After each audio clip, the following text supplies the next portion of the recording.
Hai, Assalamualaikum dan salam sejahtera kepada sidang hadirin dan hadirat sekalian yang hadir pada sesi forum yang sangat bermakna pada hari ini.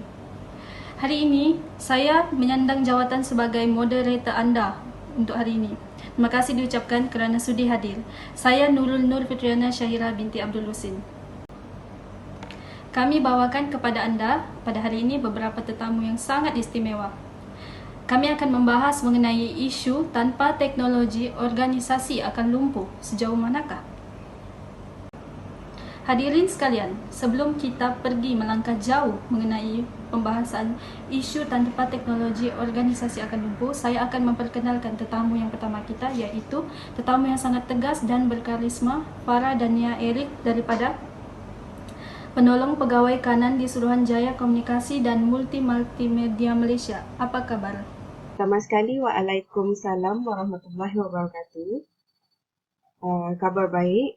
Terima kasih kepada Cik Pengerusi kerana telah sudi menjemput saya pada hari ini.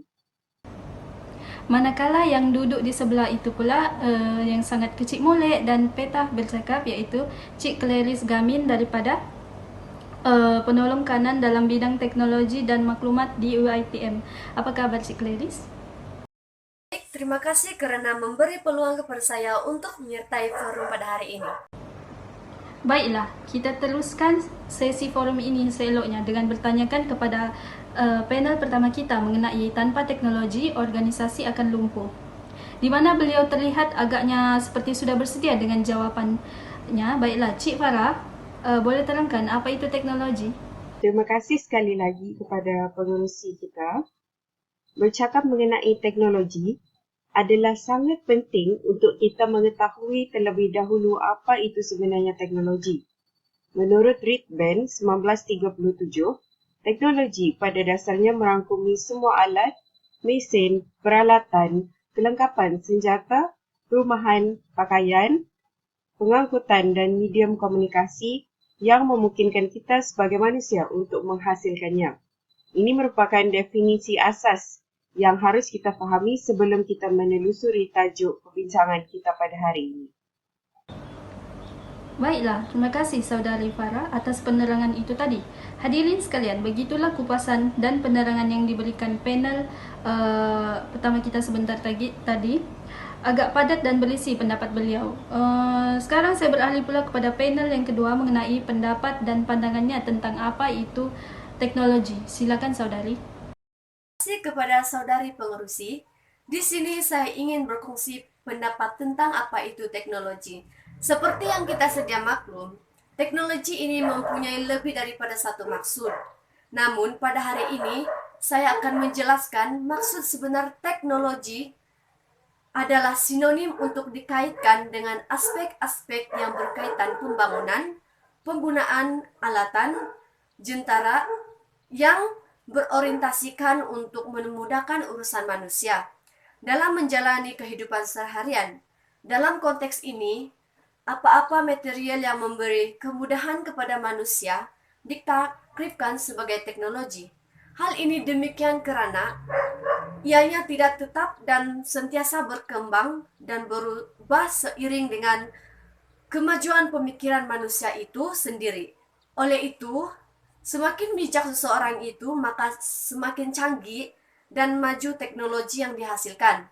Tambahan pula, menurut Dijo Hadikusumo, teknologi merupakan gabungan antara sains dan kebolehan dalam mencipta. Perkara ini yang mana sekiranya seseorang itu mempunyai pengetahuan yang luas dalam bidang sains kemudahan itu, ditambah dengan keupayaan mencipta, maka disitulah akan lahirnya teknologi. Baiklah, terima kasih saudari. Tanpa membuang masa, berbalik kita pada akar tajuk kita hari ini, iaitu tanpa teknologi organisasi akan lumpuh. Saya ingin kembali bertanya kepada panel pertama, iaitu adakah saudari bersetuju mengenai tajuk forum pada hari ini? Bahaskan. Terima kasih kepada Cik Pengerusi. Berkenaan tajuk kita iaitu tanpa teknologi organisasi akan lumpuh. Saya sangat bersetuju dengan kenyataan ini. Hal ini adalah kerana teknologi meminimumkan kesilapan dan kerugian. Menurut Leonard 2016, penggunaan cara manual atau tradisional dalam pekerjaan cenderung membuka ruang kepada berlakunya kesilapan. Perkara ini menyebabkan pembaziran bahan mentah dan kos. Ini akan memberi kesan buruk kepada organisasi seperti menurunkan mutu serta memburukkan nama organisasi. Proses kerja juga akan menjadi lambat. Seterusnya, pekerja akan hilang motivasi. Oleh itu, dalam zaman industri 4.0, sekarang saingan sangat sengit dalam pasaran. Dan ini tidak memberi peluang untuk kita melakukan sebarang kesilapan. Baiklah, terima kasih di atas ketegasan akan penerangan panel pertama. Sekarang bagaimana pula tentang pendapat panel kedua? Saudari, adakah anda mempersetujui mengenai tajuk pada hari ini? Baiklah, terima kasih kepada saudari pengurusi. Secara jujurnya, saya yang paling amat dalam tidak setuju tentang tajuk kita pada hari ini, yaitu tanpa teknologi organisasi akan lumpuh. Hal ini dikatakan demikian kerana seperti yang kita sedia maklum, teknologi amat penting dan membantu untuk menyelesaikan masalah dan untuk mengurangkan penggunaan tenaga manusia. Namun, pada hari ini, saya ingin menegaskan bahawa saya tidak bersetuju tanpa teknologi organisasi akan lumpuh. Hal ini demikian kerana kita pasti akan mengalami proses kerja yang lambat dan banyak kerja yang terbengkalai. Perkara ini akan berlaku apabila kebergantungan terhadap teknologi dalam proses kerja secara berlebihan. Bukan itu sahaja, teknologi ini juga memusnahkan kerjaan. Ini saya ambil daripada artikel Abid Rollman 2013.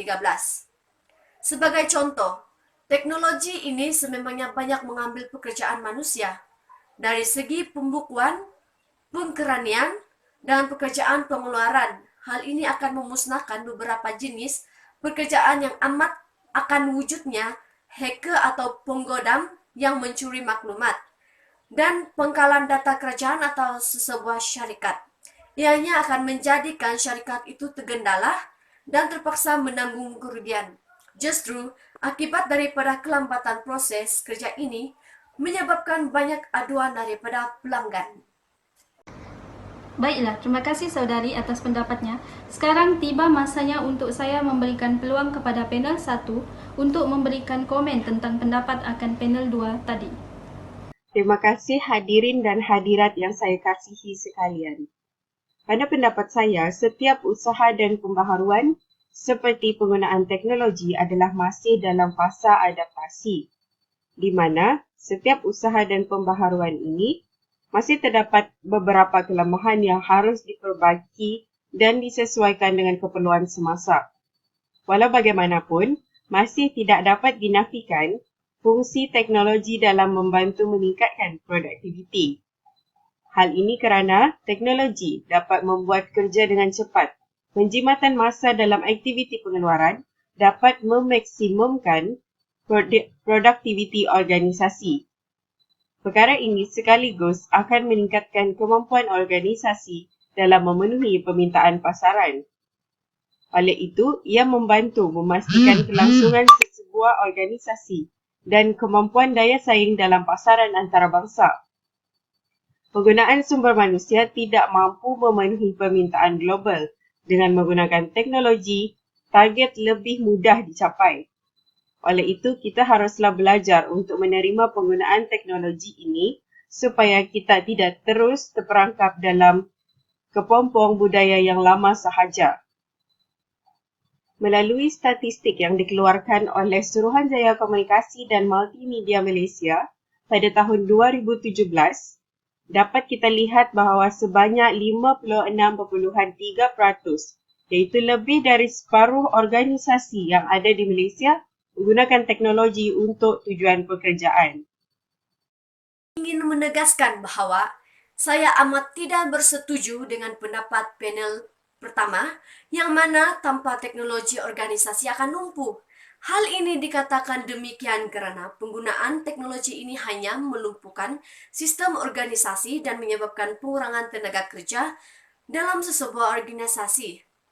Perkara ini berlaku apabila kemunculan pelbagai teknologi canggih sebegini memperlihatkan keupayaan teknologi tanpa melibatkan manusia secara langsung dalam sesuatu bidang atau tugasan. Namun, perkembangan ini membawa kepada pengurangan tenaga kerja, buruh, atau kaki tangan awam maupun swasta dalam sesebuah organisasi. Tanpa tenaga manusia, kemungkinan robot akan memainkan peranan. Tidak mustahil suatu masa nanti, kadar pengangguran akan bertambah.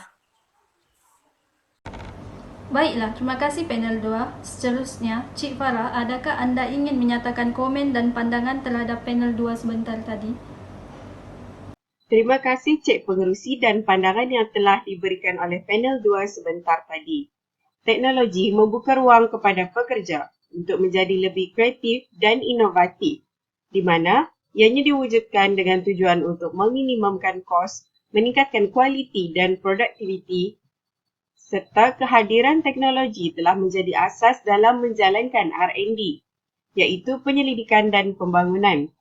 Dilakukan untuk menaik taraf kedudukan sesuatu organisasi supaya sentiasa berada seiring dengan peredaran semasa.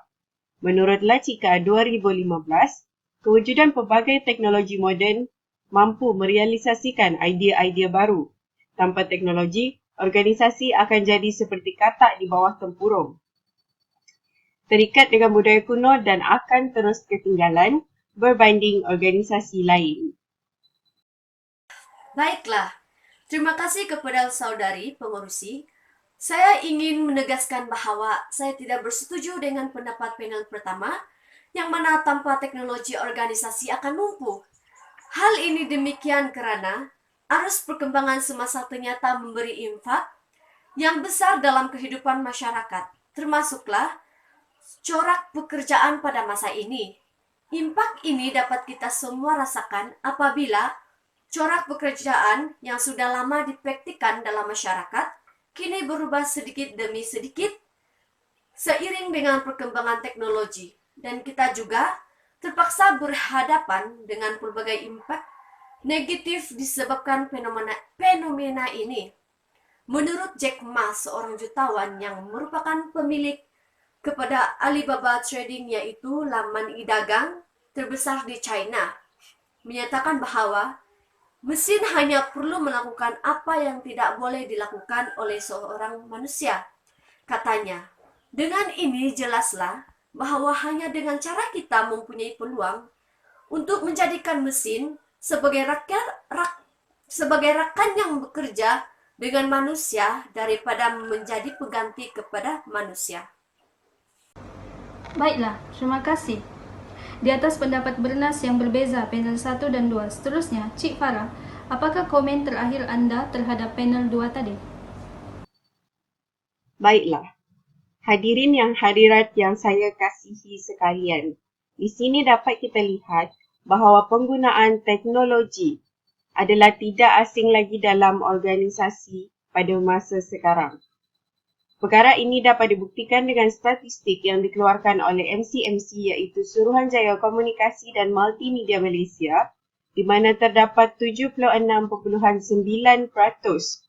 rakyat Malaysia, iaitu majoriti, sudah terbuka kepada penggunaan teknologi harian.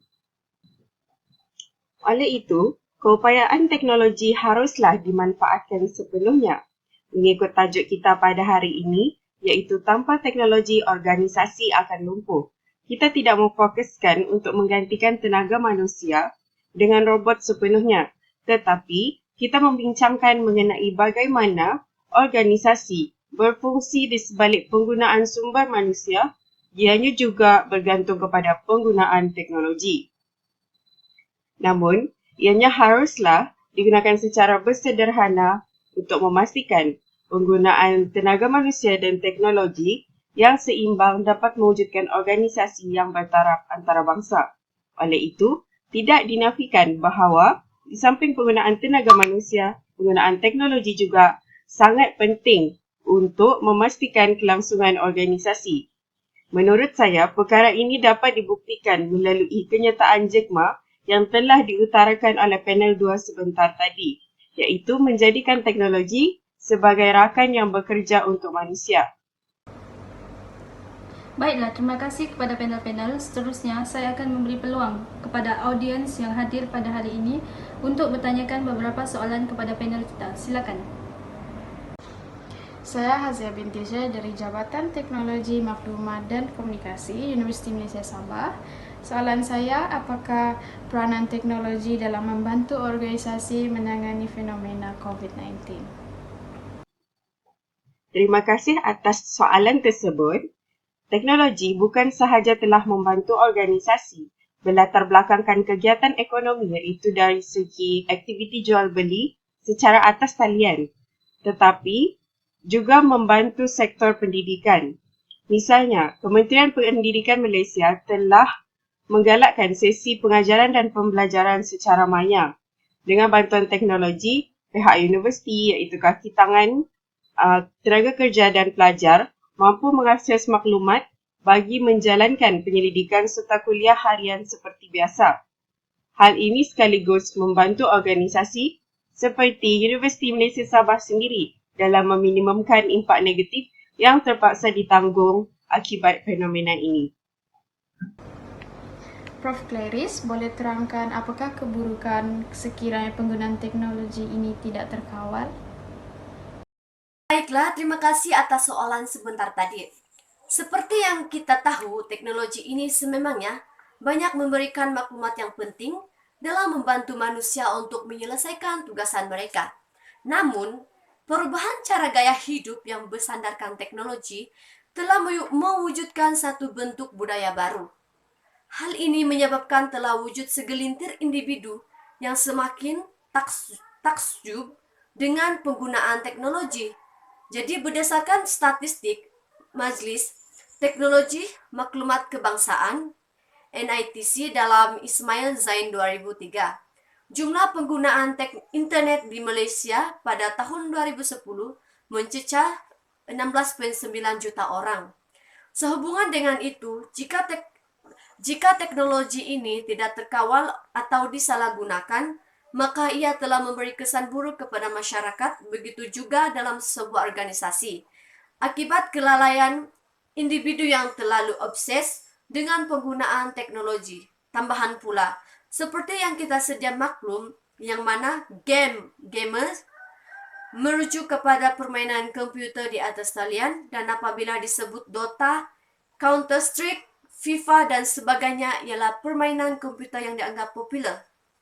Sedar atau tidak, banyak keburukan akan kita hadapi jika penggunaan internet khususnya gadget tidak dikawal khususnya oleh golongan remaja. Mengikut Davis 2018, remaja ialah kelompok insan yang mudah terpengaruh, mudah diganggu emosi, dan cenderung terpengaruh kepada unsur yang negatif. Namun, jika dilihat secara holistik, remaja merupakan aset negara dan masa depan akan ditentukan oleh kumpulan ini. Jadi, penggunaan internet dan pergantungan kepada gadget tanpa kawalan boleh mengakibatkan lebih banyak keburukan berbanding kebaikan. Baiklah, berdasarkan soalan audien itu tadi dan jawapan yang diberikan oleh para ahli panel, dapat saya simpulkan bahawa teknologi ini merupakan satu aset yang penting dalam industri 4.0 pada masa kini. Kedua, pendapat dan penerangan panel tadi mempunyai satu hal tuju yang utama, walaupun mempunyai perbezaan pendapat. Namun, bukan itu yang utama, tetapi percambahan idea bernas yang mereka berikan kepada kita semua adalah ilmu yang sangat penting dan bermanfaat untuk digunakan pada masa hadapan. Saya ucapkan ribuan terima kasih kepada sidang hadirin sekalian. Saya sudahi saya punya ucapan pada hari ini dengan sebuah pantun, iaitu jika ada sumur di ladang, boleh saya menumpang mandi. Kalau ada umur yang panjang, boleh kita berjumpa lagi. Semoga kita berjumpa lagi dalam sesi forum dan tajuk forum akan datang. Assalamualaikum dan salam sejahtera.